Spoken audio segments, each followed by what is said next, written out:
চিত্রনায়িকা অপু বিশ্বাস ভালোবেসে বিয়ে করেছিলেন ঢালিউড সুপারস্টার শাকিব খানকে। তবে সিনেমার মতো এই জুটির বাস্তব জীবনের গল্প ছিল নাটকীয়তায় ভরা। 2018 সালে ভেঙে যায় তাদের সংসার। পরে শাকিব আরেক চিত্রনায়িকা বুবলিকে বিয়ে করলেও সন্তান জয়কে নিয়েই আছেন অপু বিশ্বাস। তাই তো প্রায়ই আলোচনায় আসে কবে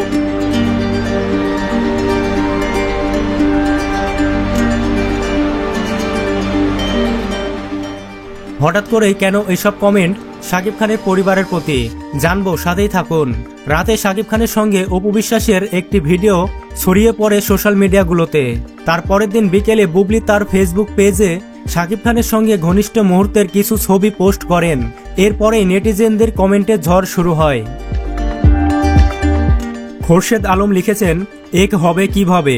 তালাকের পর এক হওয়ার কোনো সিস্টেম ইসলাম ধর্মে নাই।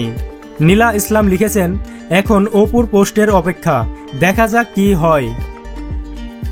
এমডি সিদ্দিক উল্লাহ লিখেছেন, শাকিব যে তোমার হাত ধরেছে আমরা দেখেছি।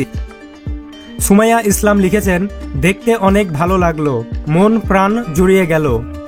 তানভীর ইসলাম লিখেছেন, আলহামদুলিল্লাহ, অনেকদিন পর তিনজনকে একসাথে দেখা গেছে।